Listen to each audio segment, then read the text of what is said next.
Hello and welcome to another language change video with me, Paul, from the QE here in Darlington. And this one we're going to be looking again at lexical change, and particularly over the centuries people's attitudes towards lexical change. Okay, so let's start off with something that's called the Inkhorn Controversy, and I'll explain about that term in a minute. Let's get the context first of all. We're going right back to the Renaissance period, so the 16th and the 17th centuries. And after a period in the medieval times where English is very much considered a low status language, with French and Latin being the language that's used in the country in Britain in order to convey authority, suddenly in the 16th and the 17th century there is a growing pride in English, and there's a return to people using English with an increased sense of national pride, particularly after the French rule and the end of things like the Hundred Years' War with France. Okay, so we've got various writers in this Renaissance period who are starting to use all kinds of fancy words. They're beginning to expand the lexicon of the language, and they're coining new words. And how are they doing that? Well, they're compounding and affixing, as we've seen in the previous video. But they're also, and this is the important thing, they are borrowing extensively. And they're borrowing extensively from the classical languages of Latin and Greek, because of course these are the ancient, unchanging languages which convey authority and education. So they ransack the classical languages to create new words.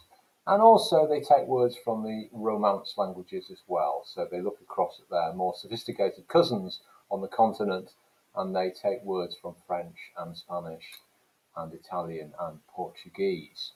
So that's what's happening in this Renaissance period. And along comes a writer called Thomas Wilson, who in a passage called The Art of Rhetoric, which was published in 1553, referred to strange Inkhorn terms. So these, by which he means words that are borrowed from other languages, particularly Latin and Greek. Inkhorn terms, and there's a picture of an inkhorn. So the inkhorn was a vessel for carrying ink, and it's a metonym, i.e. it's a physical thing that represents an idea. It's a metonym, and it's a symbol for authorial self-importance. And so what Thomas Wilson is getting at is that he thinks that this kind of language is pretentious and that it's artificial. Okay, so he has a very prescriptive and negative viewpoint towards this borrowing and these new words that are being coined. Others, on the other hand, are arguing that these new terms are necessary, and what they do is they enable people to be creative with the language, and they enable people to be more precise. So it's a really good example of going way back to the 16th century and seeing this so-called complaint tradition, that prescriptivists are not just people here now, but all through the centuries, people have complained about the way that other people are using language. And it's always other people that's the problem, isn't it?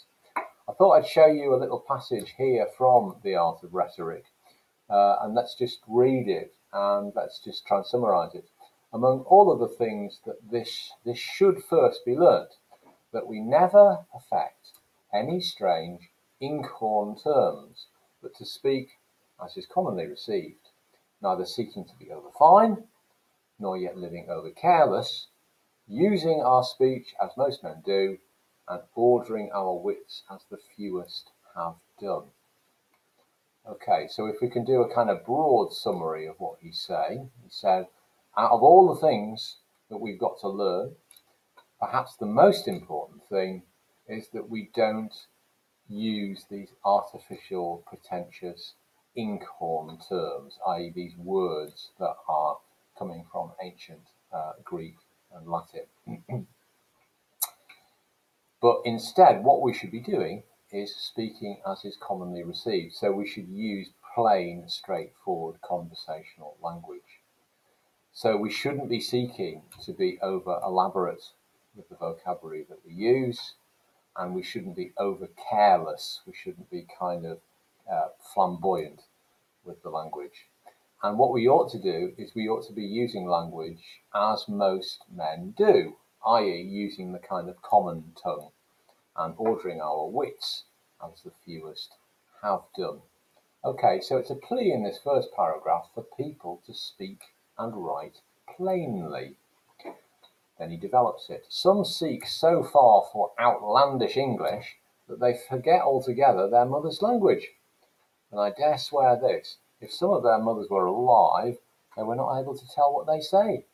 And yet these fine English clerks will say they speak in their mother tongue if a man should charge them for counterfeiting the King's English. Okay, so what's he saying here? So some people are using so much foreign language, and outlandish is a good example of a word that's semantically shifted. Because today, if we use the word outlandish, it means kind of strange, bizarre, idiosyncratic. Here, it actually just means foreign. So some people are at pains so much to use foreign words that they forget altogether their mother's language, that they are actually not using the native tongue that they were born with. And, I dare swear this, if some of their mothers were alive, they were not able to tell what they say. Okay, so what he's saying here is that there is a generational problem, that if you start using these artificial, pretentious Inkhorn terms, then older people will actually not be able to understand you, and therefore you've got a communication problem. And yet, these fine English clerks will say, and clerks here means scholars, so there's another example of semantic change. So these scholars will say that they speak in their mother tongue if a man should charge them for counterfeiting the King's English. So if anybody accuses them of using kind of false English, they're saying, well, I'm speaking in my mother tongue. Okay? All right, so we've got quite a prescriptive argument that's coming through here. And it shows that, you know, it's not just in our age that people have quite overheated views about language, that here we are in the middle of the 16th century, and there's quite a heated debate here about what is the best form of English to be using. Finally, some far-journeyed gentlemen at their return home, like as they love to go in foreign apparel, so they will powder their talk with oversea language. So what he's saying is that some people, and notice how sort of gendered this is, because it's all about men and gentlemen, okay? But he's saying that some people go out on their journeys, they go to foreign places, and like as they love to go in foreign apparel, just as they like to wear clothes which are from foreign places, so they're wearing the sort of fanciest fashions from faraway places, so they will powder their talk with oversea language. And there's a great use of that material, figurative word, that powder their talk. So they're just, again, it's the idea of using pretentious and artificial, unnecessary language. Okay, so this is Thomas Wilson. It's not just him that's complaining about it. There's a whole load of people who are complaining at this time about the liberties that people seem to be making with language. Okay, so this is called the Inkhorn Controversy, and in the textbook, the AQA textbook, you've got two quotations which reflect the kind of two sides of this argument that rages in the 15th and 16th century. You've got, on the one hand, those arguing that the straightforward gravity of Anglo-Saxon should be valued, i.e. we shouldn't be importing these new borrowed words. And then we've got your others who are claiming that English is actually not sufficiently sophisticated to express all kinds of high-level ideas. Here are your quotations. So in 1599, Samuel Daniel spoke of English as the treasure of our tongue, the greatness of our style, and our best glory. So Samuel Daniel there is talking about the sort of the positive aspects of English as it is. So the undercurrent from that is that, you know, you don't need to be importing artificial language into it. We've already got something that's incredibly special. On the other hand, you've got Thomas Nash, who is writing in the same era, who says, our English tongue, of all languages, most swarmeth with the single money of monosyllables, where are the only scandal of it. Books written them, and no other, seem like shopkeepers' boxes, but contain nothing else save halfpence, 3 farthings, and 2 pences. So you've got an extended analogy that's being used here, talking about language as if it's a shopkeeper's box, as if it's a till in a shop. And what he's complaining is that basically English is not sufficiently sophisticated enough here. We've only got kind of basic monosyllabic words, and it's not sophisticated enough to express literary ideas. Okay, we also have at this time, well, this is a little bit later in time because this is the early 18th century, Jonathan Swift. And if you go to your AQA textbook, if you have one of these textbooks, I'm talking about this one here, you have a passage that's taken from Jonathan Swift's A Proposal for Correcting, Improving and Ascertaining the English Tongue. Ascertain is an important word here. Ascertain means to fix. Okay, so along come writers like Jonathan Swift, and they're very concerned about the supposedly chaotic nature of English. I mean, think about it. You have a growing empire, and you've got more and more people who are speaking and writing and reading and using language, and yet it seems kind of chaotic and anarchic. Okay, and what Jonathan Swift is particularly worried about is that he's a writer, and he's read his Geoffrey Chaucer Canterbury Tales, and he's worried that in a few decades' time, once he's written his texts like Gulliver's Travels, which is Jonathan Swift's masterpiece, then maybe in a few years' time people won't be able to understand it. In the same way as now we might struggle to be reading Geoffrey Chaucer's Canterbury Tales. So this is a big concern for him as a writer. So this is what he writes. My lord, I do here, in the name of all the learned and polite persons of the nation, complain to your lordship, as First Minister, that our language is extremely imperfect, that its daily improvements are by no means in proportion to its daily corruptions, that the pretenders to polish and refine it have chiefly multiplied abuses and absurdities, and that in many instances it offends against every part of grammar. But, lest your majesty should think my censure too severe, I shall take leave to be more particular. Okay, so he's setting up his argument there, his prescriptive argument, that there is an essential problem with the language. He describes English as being extremely imperfect. So the modifiers there put forward an extremely prescriptive viewpoint. And what he's arguing is that those people who are claiming to improve the language are actually making it worse.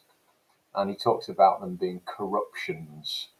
Okay, so it's almost like they're deliberately sabotaging the language. But those people who are trying to polish and refine it, they are actually pretenders. Okay, so they're not actually qualified to do it. And what they're doing is they're multiplying the abuses and absurdities. So they're making the language actually worse and worse. Okay, so it's quite a strong criticism that's being made about, again, other people who are using language. Let me just say one or two things about the language here as well. And it's quite difficult to read out aloud, not least because of the S's. So the 18th century particularly is the era of the so-called long S. So lots of these things that look like F's are actually S's. So for example, on the 4th line there, the last word there, it looks like first, doesn't it? But it's actually first. So this is a convention that goes way back to Latin. And what you have is you have two forms of S's. You have a short S and a long S. Both of them are sibilant sounds. So it's not like the long S you pronounce in a different way to the short S. And because it was done by the Romans in Latin, then it has a kind of status and prestige. And so over the centuries, it became a convention that you use this long S. Certainly at the beginning and the middle of a word, you're going to be using a long S. And then usually at the end of a word, you're going to be using a short S. So if you look, for example, here on the 5th line from the bottom, instances. So you've got your long S there, and then your short S to pluralize it there. It's the same sound. Okay, and similarly here, against, that's a long S, but you've got your short S there. So this is a feature of text going way back for centuries and centuries, and really it's not until the end of the 18th century that this starts to be challenged. And a journalist called John Bell produces a newspaper in the 1780s called The World, and it's quite revolutionary because he doesn't use any of these long S's.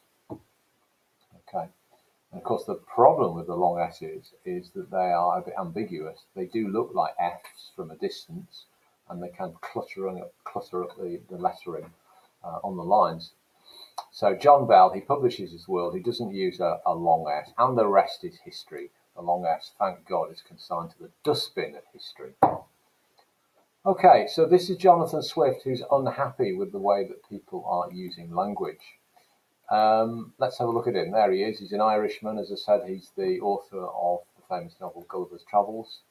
And what he did was he went to Queen Anne, who was the monarch at the time, in 1712, and he proposed the establishment of an English academy, because he'd looked across the waters to the continent and he'd seen that the French had set up an academy. And the job of the academy, he saw, was to fix the language, to stop it from changing. And so in this academy, he wanted various corruptions of the language to be rooted out. And when he's talking about corruptions, he's talking about these sorts of things. So the kind of vagueness, the everyday vagueness that people speak in, he called that poverty of conversation. He completely disliked shortened forms. So mob for mobile vulgus, rep for reputation. So he hated these kind of contracted forms, and he didn't like that kind of thing going on where letters are being elided out, like disturbed. He thought that lots of polysyllabic words that had come into the language were actually unnecessary and were actually getting in the way of meaning, so he didn't like those. And there are a whole range of words that he thought were just fads. They were just modish, fashionable uses of language that would never survive. Words like bully, for example. Well, that's never survived, has it? Or the word banter, which Jonathan Swift is railing against in the 18th century and is still being used today. Okay, so what's interesting is that his attempt fails. Queen Anne dies in 1714.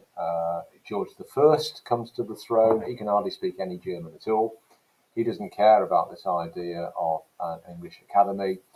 Nothing happens. So it's a failed attempt, and it's a really good example of attempted change from above. So it makes you think, well, how does language change actually happen?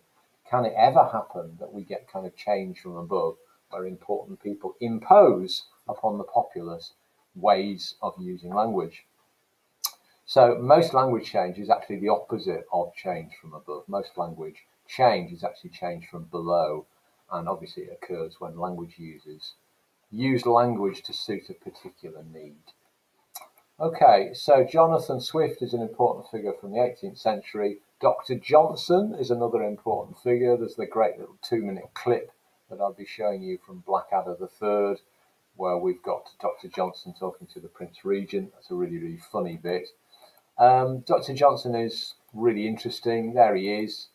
He's a complete maverick. He's a one-off. He's a unique personality, great writer. And what he did was he published in 1755 the most comprehensive dictionary of its time. It was so important that the text became that kind of preeminent work of reference for something like 150 years, until the OED comes along at the end of the 19th century.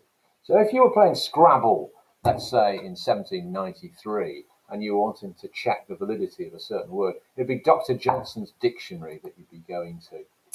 So the dictionary it's not the first dictionary, or indeed the longest dictionary, but it had 43 words that were defined in it, and it was unique in that it had etymologies. Dr. Johnson tried to show where the words had come from in the first place, and he also had citations as well, where he ransacked his knowledge of predominantly literary texts, things like Milton and Shakespeare, and he gave examples from literature of how the words were used in sentences.